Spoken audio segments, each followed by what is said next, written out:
morning, everybody.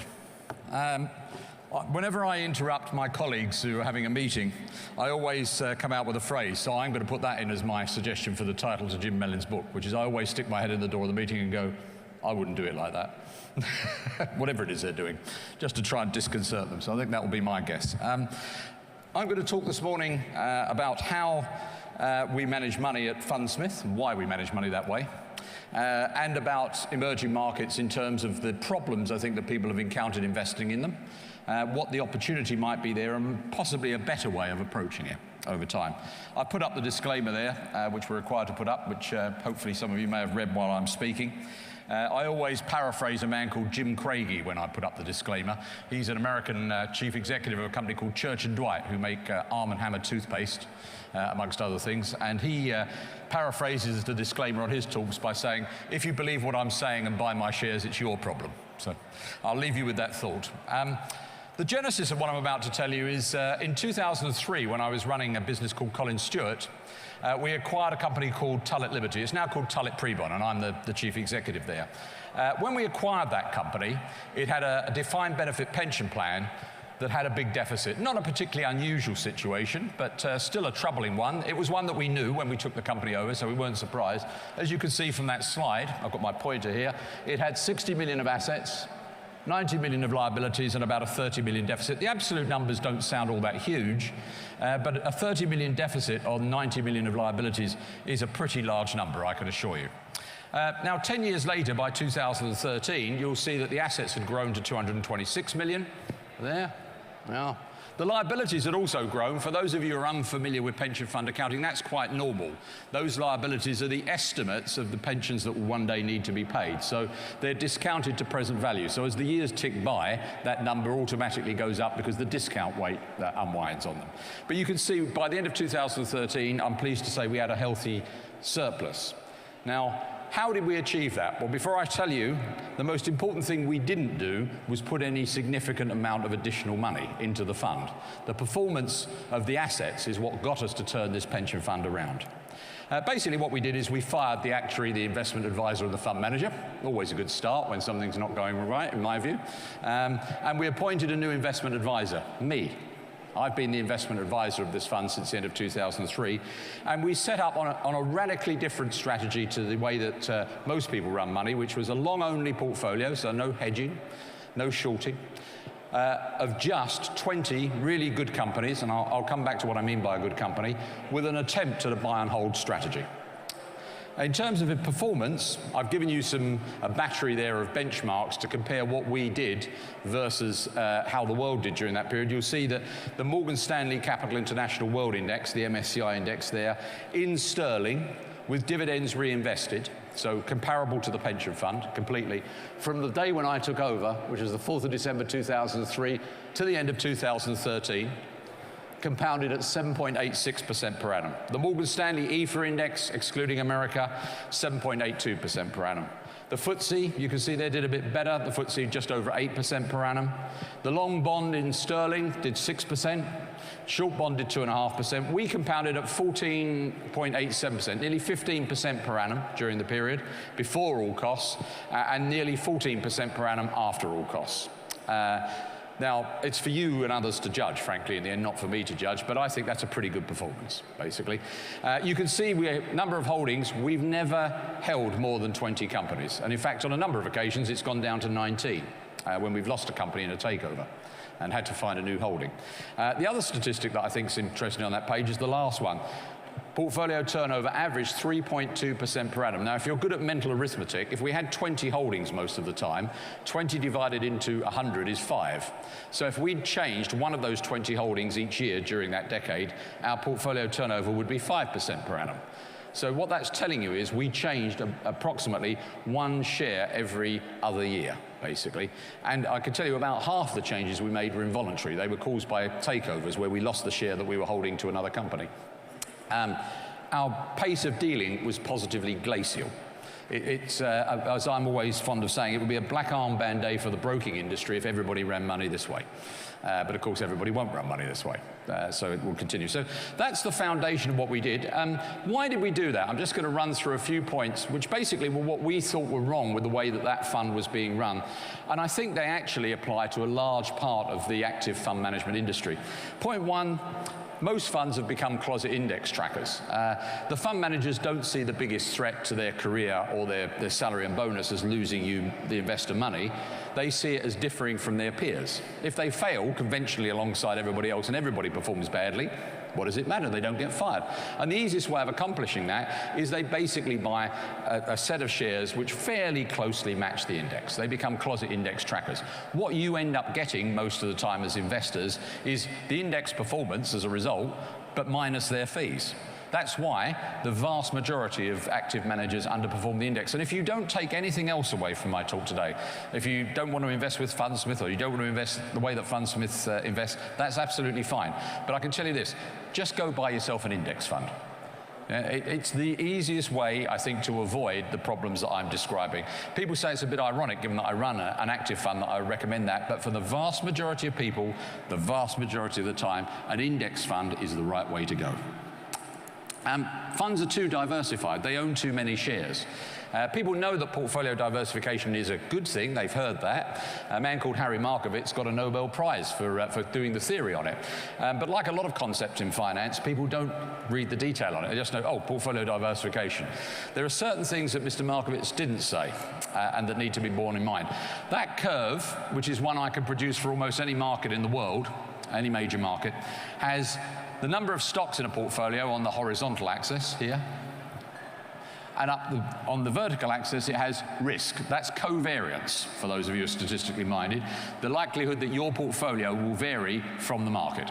And you can see if you have a one-stock portfolio there, you've got a pretty high chance of varying from the market. I mean, fairly obviously. But as you increase the number of stocks in your portfolio, that risk comes down. But please note this. It doesn't come down in a linear fashion. It comes down in an exponential fashion. As you add shares, you quickly lose that covariance risk. And by the time you get out about here, you've achieved all the diversification benefits you're ever going to achieve. So when you look at portfolios that people are running with 85 or 100 or so stocks, they don't need that to achieve diversification. The more you put on out here, you don't get very much more diversification benefit. But what you do get as you own more shares is you get some disbenefits from owning more shares. Fairly obviously, I can know more about 25 shares if I study 25 shares than I can if I study just 50 shares, or if I study 100 shares, which would come out over there, I presume, somewhere. And I've never come across a theory of investment that says you're more likely to make money the less you know about something.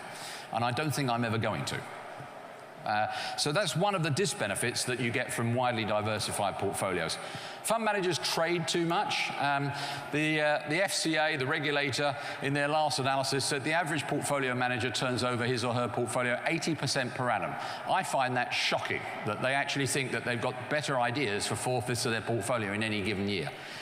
We calculate the cost of an average trade, a round-trip buy and sell trade, in the mid-market in the UK as being about 1.8%. That's including the stamp duty, which is 50 bips, 0.5%. So if there's no stamp duty, if it's not a UK share, maybe closer to 1.3%. You may not think that's the cost you're incurring, but that's because you're not taking account of these two big things in the middle. The bid-offer spread that you're paying quite often, and the price impact of your dealing. Particularly if you're a fund manager and you're dealing in large lots, when you buy, you send the price up. When you sell, you send the price down. So if they're turning over 80% of their portfolio, and that's the average cost of a total buy-sell trade, they're incurring a cost of 80% of that per annum, so about 1.4%, as I've set up there somewhere, 1.4%. And that's a hidden cost to your portfolio. As many times as I try to explain this, I always find a large section of the audience didn't get it. When you're looking at the cost of people managing money for you, you quite often concentrate on the annual management charge, the AMC. That's not included in it. Or sometimes you go to the old TER, the total expense ratio, as it was, what's now called the OCF, the ongoing charges figure. It's not included in that either. Most people don't disclose this, but it's a real cost to you of the management of your portfolio. The only thing that can supply you with the gains you seek are the share price appreciation of shares and the dividends that they provide. This is a deduction from that before the money gets to you. It's a real cost. So people trade too much. People also charge too much. One of my particular bugbears is performance fees. People will tell you they align interests having performance fees. I'm afraid that's not true. I always make the same offer to any audience who believe that, which is, if you think performance fees align interests, if you all have a whip round while I'm speaking and give me the cash, I'll go to the casino on the way home and play blackjack, and I'll give you 80% of the winnings. Our interests are aligned. No, they're not, because when I lose, which is what I'll actually do, I'm losing your money, not mine. It's an asymmetric thing. I get 20% of any upside, you get 100% of any downside. No, the only thing that can ever align interests is if we're both invested in exactly the same piece of paper. That's the only thing that can ever do it. Which, by the way, I am in Fundsmith. I've got over £40 million in my own fund. But my particular bugbear with performance fees is how much of any gains that they absorb. You hear people say, well, it's all right. It's only 20% of the gains. It doesn't sound bad, does it? I'm sure you've heard of Warren Buffett, who runs Berkshire Hathaway. If you'd been fortunate enough to invest with him in June 1965 when he took over and put $1,000 into Berkshire shares, by now, as you can see, or now, the end of 2013, you'd have had nearly $7 million. It's a pretty impressive performance, nearly 20% per annum compound. Nobody has really ever bettered it. Now, Warren is co-invested with you. Warren owns shares in Berkshire. You can own shares in Berkshire. He doesn't charge any fees. I think he charges like $100,000 director's fees per annum, which is nothing. What if instead he'd set this up like a hedge fund and he charged 2% of assets and a 20% of any gains? It's okay, it's only 20%, isn't it? You'd have got 80% of those wonderful returns. Now, I'm going to risk a bit of audience participation this morning.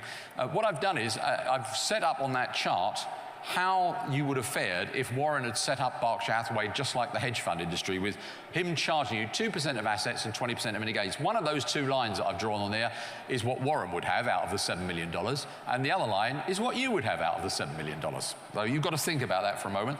And there's the answer. The blue line is you, and the red line is Warren. In these circumstances, your $1,000 would have turned into about $700,000, and Warren's would have turned into $6.3 million. That's what performance fees do to your gains. If any of you want that data, if you send me an email, I'll send you back my spreadsheet that I compiled myself from the Berkshire Hathaway annual report. I meet people from the institutional investment world who don't believe that's true. That's what this will do to your money. I'm going to say this: you should never pay performance fees. The bottom line, unsurprisingly, is performance suffers. If you look there at a couple of statistics we've given, they're 91% of global equity funds. I've only chosen global equity funds because it's the sector that my fund is classified in. 91% of global available for sale in the UK have either underperformed their benchmark or failed to survive during the 15 years to the end of 2012. It's not very good, is it? Basically, given that over 90% of them are going to fail to hit the benchmark, which is the index, that's why I say to you, just buy the index. It's cheaper and you'll get a better result. Hedge funds return an average of 7.4% in 2013, according to Standard & Poor's. It's basically 23% below the market performance during that period, and more importantly, the 5th straight year of underperformance by hedge funds. Hedge funds have become a means of describing a remuneration structure. Not a means of obtaining performance. There's one thing that's worse than all of this. As much as we can blame fund managers, we should also blame ourselves. As investors, we're particularly bad. There's a few factoids on there for. The average US mutual fund over the last 20 years, according to John Kay, who writes for the FT, wrote a book called The Long and Short of It, has earned a return 7% below the market. That's not very good, is it? Because of poor performance, yes, we've spotted that. Fees, yes, we've spotted that. And the average investor is, and their own poor timing. We as investors are particularly brilliant at buying at the top and selling at the bottom. Right? So-called market timing, attempting to pick bottoms or tops or get somewhere close to them, there are only two types of investor. Those who can't do it and those who don't know that they can't do it. You're safer if you're in the former camp, basically. I love this one. Between 2000 and 2010, the best performing US mutual fund was a fund called CGM Focus, which compounded annually at 18% per annum during that decade. Pretty good. The average investor in that fund lost 11% per annum. How do you do that? I mean, people said to me, how do they do that? Because people are continually exiting the fund at bottoms and buying back into it at tops. And then this last bit, we buy and sell too often. 2000, this study by Brad Barber and Terence O'Dean studied the trading performance of 60,000 retail investors with accounts at a discount broker. The index returns 17.9% a year. The investors who traded most returned 11.4% a year. Trading frequently, what you're told is trading frequently, instantaneous information, and so on is your friend. It's your enemy. It is absolutely your enemy. Inactivity is your friend. There's a study I like that illustrates this in a book called The Invisible Gorilla. And it's a book about psychology of investment, behavioral finance. And it describes a computer exercise in which they try and simulate a lifetime of investment, 30 years of investment. Start saving in your 30s, stop saving in your 60s, and try and live off the income is the assumption. And they give everybody in an audience like this computers for a day and ask them to make choices very simply between two portfolios, the snappily named A and B. They tell you nothing about those portfolios at the outset, and they recommend as a result, because you know nothing, that you split your money at the outset 50-50 after Harry Markovitz's diversification. And then they're told during the day, you will get updates representing the years of the 30 years, and you'll be given the opportunity, when you've seen how the two portfolios are performing, to change your 50-50 allocation if you want. What you're not told is that A is a high return but quite price volatile equity portfolio, and B is a much lower return but low volatility bond portfolio. And the exercise begins. The other thing you're not told is that the audience is split in half.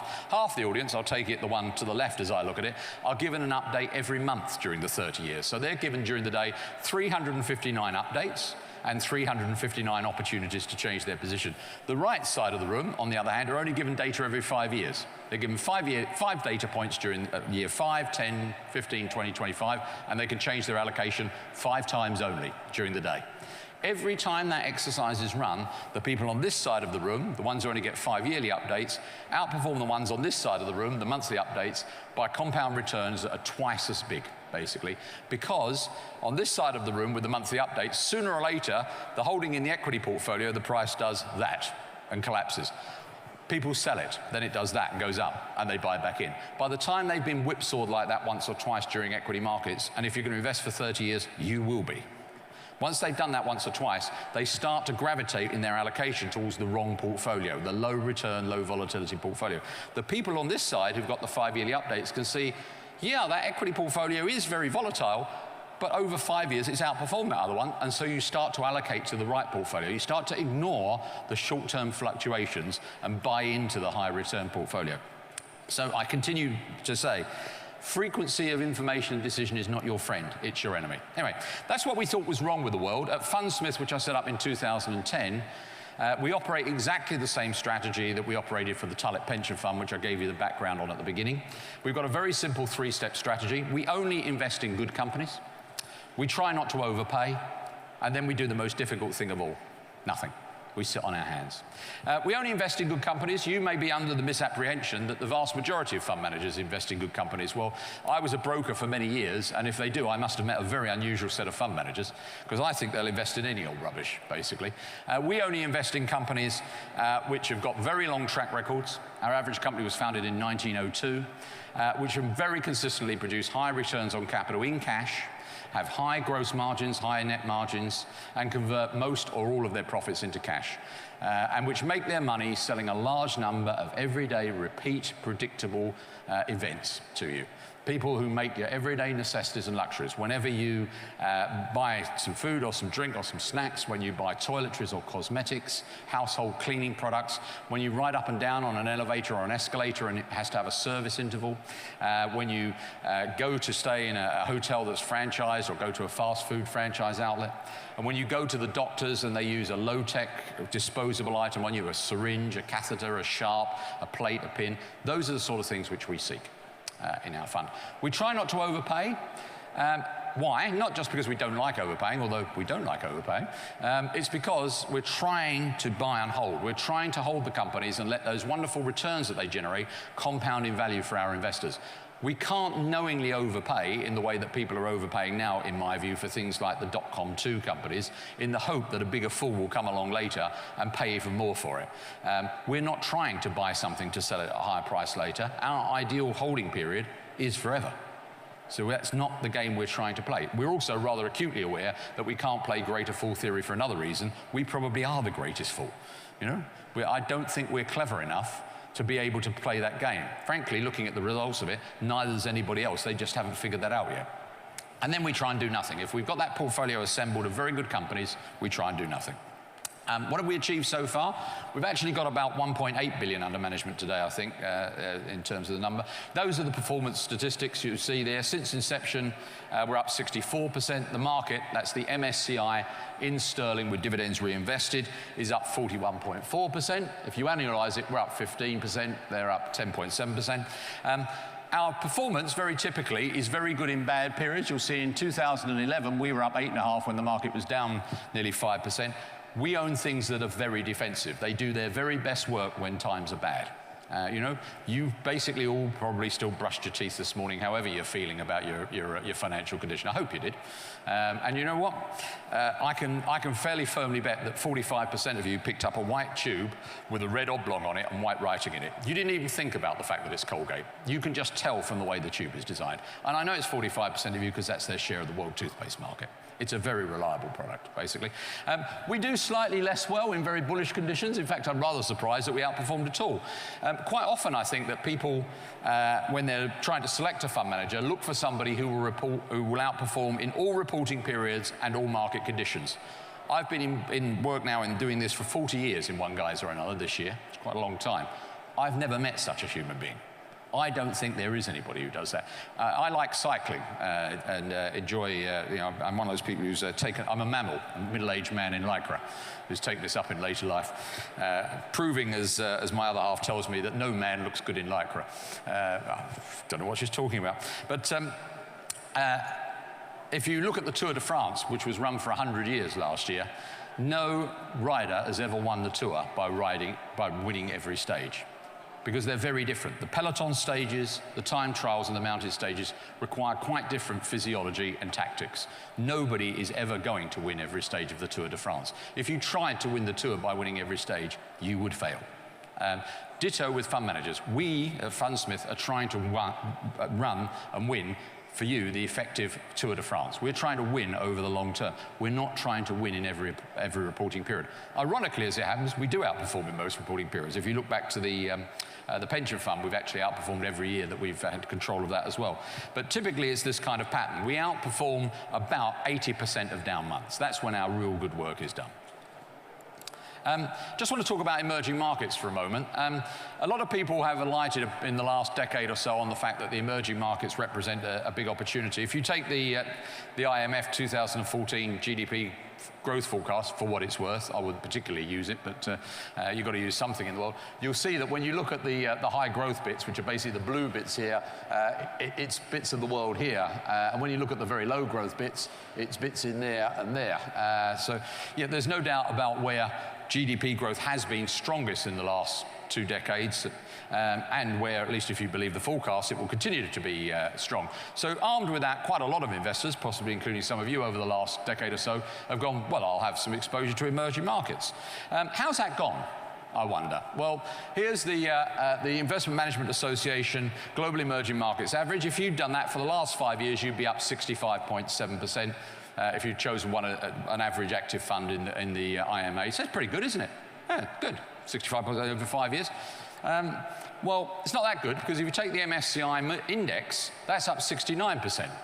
So you've been better off buying the index. Well, no shock there, given what I was saying earlier, that the active managers have underperformed the index, because, you know, as in any other sector of the market, they hug the index and charge you for it. So you'd have been okay if you bought the index. So you'd have had 69%. That's pretty good, isn't it? So that'd have been okay. Well, not really, because actually if you bought the S&P over that period, you'd have had 123%. And if you'd have had the FTSE, you'd have had 101%. So maybe this emerging markets lark isn't so good after all, basically. Why would you do it? Now, I actually think there is an opportunity in emerging markets, but I think analysing what you would have got if you bought those index tells you the problem. That's the main constituents of the MSCI EM index, by country, by the top 10 companies, and by sector.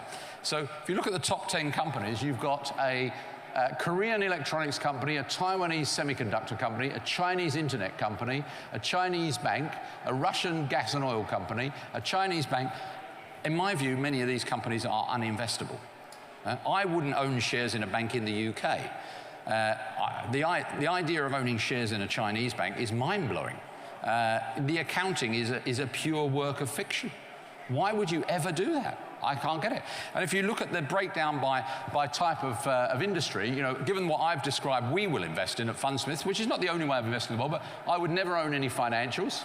I wouldn't own most information technology. I don't understand it. It's too fast-moving. You can be blindsided by developments.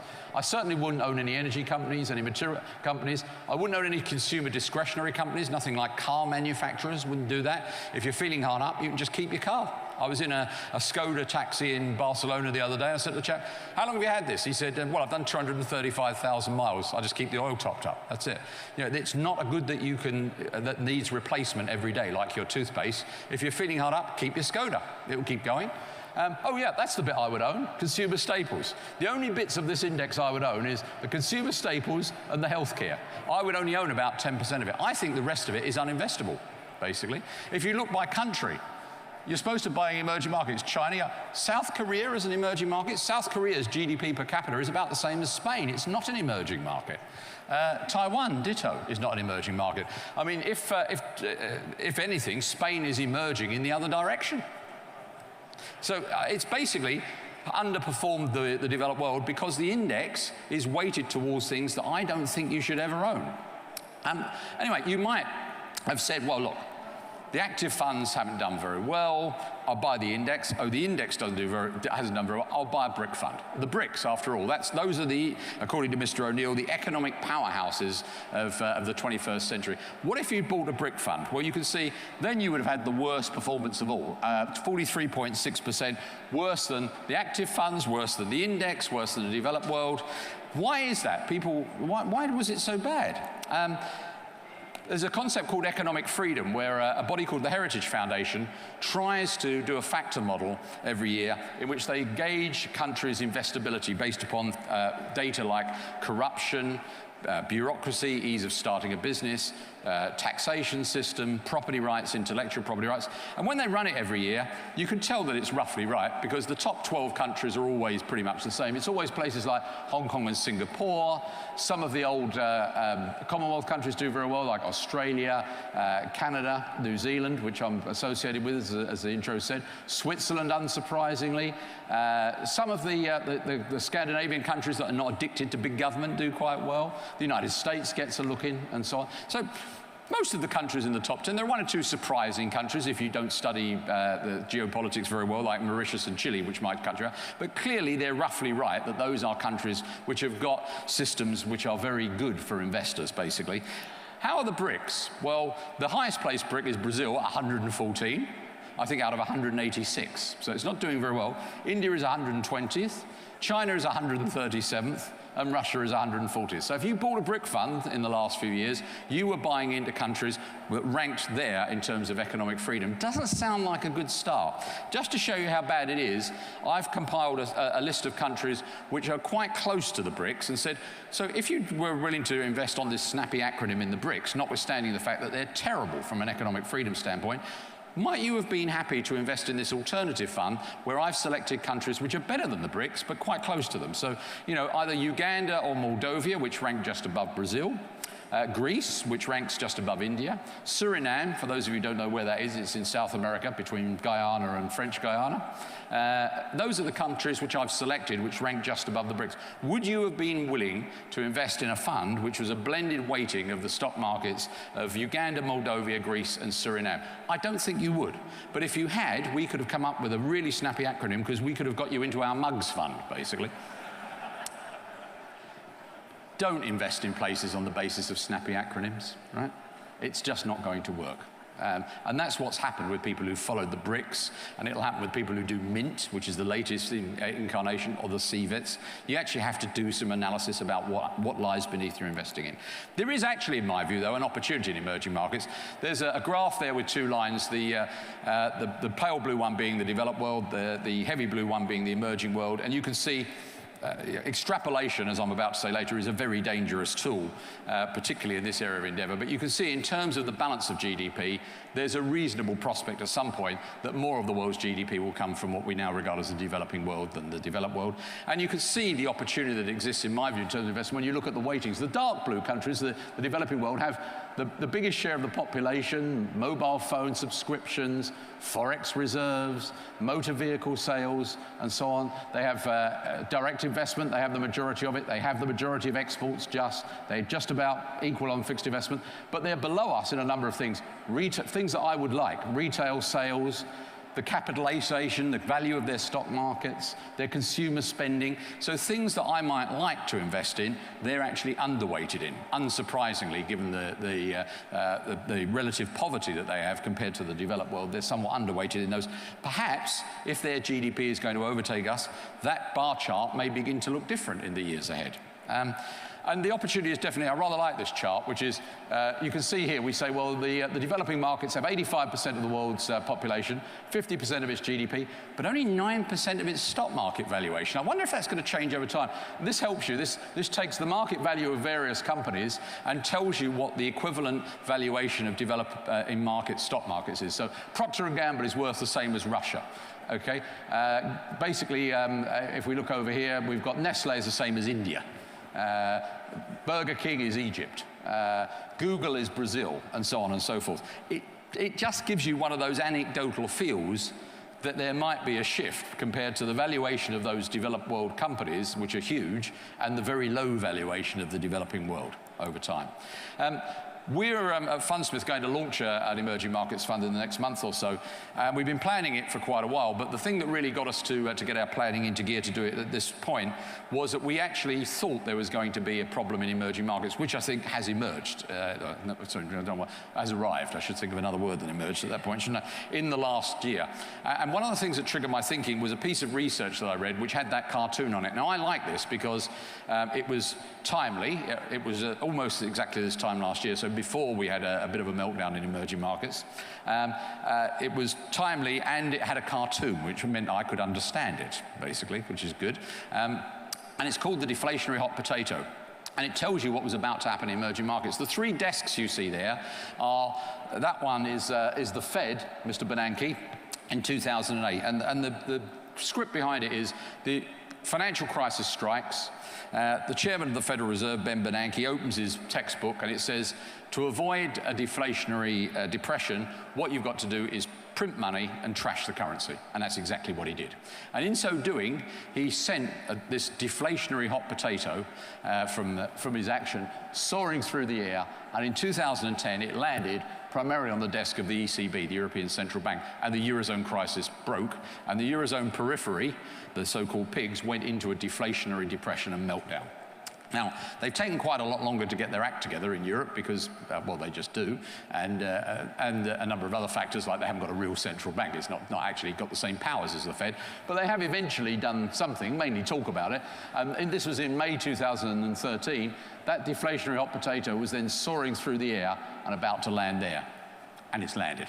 Basically, the deflationary impact of the financial crisis has finally arrived in China and India and all of the countries that supply them, basically. And I think that's created an opportunity for us.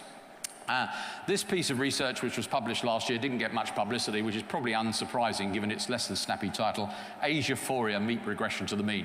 But one of the two authors on it was Larry Summers, who was the former US Treasury Secretary, and it basically said, when you're looking at emerging markets, there are three important points to bear in mind.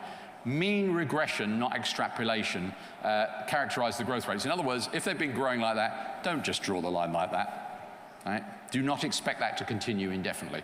Probably true of most things, but more so true in emerging markets, because he says in the second point, emerging market growth is subject to episodic slowdowns. Because it's a little bit less stable, because the middle class is more fragile, because it doesn't have the institutions, you'll find that the slowdowns, when they come, are typically more dramatic than we've had on average in the developed world. In the last 20 years, there have been 3 50% drawdowns or loss of value in emerging markets as a result of that. And then he points out, finally, against that background, China and India growth has been long and fast by historical standards. In other words, he's saying, don't keep extrapolating this, and it's due for a correction, and I think we're now having that correction, and that correction is what we're hoping to invest our new fund into. We think there's an opportunity looming in it. That's the cyclically adjusted, or CAPE earnings, so the across the cycle earnings for emerging markets, and you can see over the last 20 years, there's those drawdowns that I was talking about there, the 3 of them, in the late 90s, in the early 2000s, and in the financial crisis there. If you look at this, we're on our way towards one of those lows. I don't think we've got there yet, but it's certainly looking like an opportunity is looming in emerging markets. And the bit that looms best for us is the bit that we would do in our main fund, consumer staples. You can see I've blown up a part of that chart and I've overlaid the consumer staples into it. So there's the 2008 drawdown in emerging markets, but the blue line is the consumer staples. And you can see, rather like our main fund, the emerging markets consumer staples don't go down as badly, which is very good when you're looking for defensive qualities, and they do tend to outperform, basically. They are hooked into one of the few long-term, genuinely predictable trends, I think, in the world, and that is the emergence of a consumer class in the emerging markets. So when, depends whose research you read, but when a consumer in the emerging markets goes through an income level of somewhere around $5,000 to $7,000 per annum, just to put that in context for you, we're talking about $15 to $20 per day. All right? When they go through that, they become consumers. They start to want some, before that, mostly they can't afford to be consumers. Their focus is about whether they've got enough to eat, whether their house and home is secure, whether their water is sanitary, and all of the very basic things that we don't have to worry about. Once they go through that, they start to want sauce on their food so that it tastes better. They start to want some convenience in their food, even if it's only instant noodles, because the reason they're becoming more prosperous is because their country is industrializing and they have a job in a factory. They can't spend their entire time sourcing and preparing food any longer, any more than we can. And so all of those things begin to cut in, and it's one of the very, very few reliable long-term trends in the world that I think you can play. So our fund will do things like this, some of which you may have heard of, some of which you may never have heard of. Jollibee, which is a Philippine-based fast food company. Godrej, which is one of the leading Indian personal care products, particularly hair oil. I mean, there are some wonderful factoids about emerging markets. A third of all the world's hair by volume is in the Indian subcontinent. If you're interested in investing in hair products, and I am, India is the place to look. Culturally, because of the use of the products, but also simply the volume of hair that's there. Grupo Nutresa, which is the leading Colombian food products company. Its biggest product is a sort of a trademark product that's the equivalent of Nutella, a chocolate spread. Vinamilk, which is the Vietnamese milk and dairy products company. Guinness Nigeria, you may or may not be aware that the biggest market for Guinness in the world is Ireland? Nope. The UK? No. Nigeria. Nigeria, the biggest consumer of Guinness in the world. Jubilant FoodWorks, which is the Indian franchisee for Domino's Pizza, and the second biggest franchise in the world for them, the biggest being here in the UK. Nestle Pakistan, Hindustan Lever. Those are the sort of companies that will benefit from these mega trends. Lastly, people often say with our main fund, well, look, I could do that myself. Most of the companies you invest in are things I've heard of, and it's not that difficult to spot a good company, and I can do it myself. And you know what? You can. I think that's absolutely right, you can. I've got to say, most of the people that we've found that have tried to do it themselves end up back with us for a very simple reason, that there's the part of the discipline that they can't seem to stick to is not finding good companies or even not overpaying. It's not fiddling with the portfolio is the thing that seems to let them down, unsurprisingly. But you can't do it with this emerging markets theme. We tried all of the private client brokers down on the left-hand side, Killick, Schwab, Hargreaves Lansdown, Waterhouse, and Barclays stockbrokers, and asked them, could we open an account with them to deal in any of those companies that I've had on the previous slide? So Hindustan Lever, Nestle Malaysia, Colgate Pakistan, East African Breweries, which is a subsidiary of Diageo, and Grupo Nutresa. And as you can see, the answer is a universal no. And I might say, if you do find somebody who gives you a yes, before you deal, you should probably ask a follow-up question, which is, how much will that cost? Because I think you'll find it's a bit different to dealing in a FTSE 100 company. So if there is an opportunity there, and I think there is, that's what we intend to capture. It's exactly the same strategies we use in our main fund, only investing in good companies, not overpaying, and as I say, most importantly, and it's an important thing for you as well as me, doing nothing. It's the most difficult part, in my view, of a successful investment strategy. Thank you.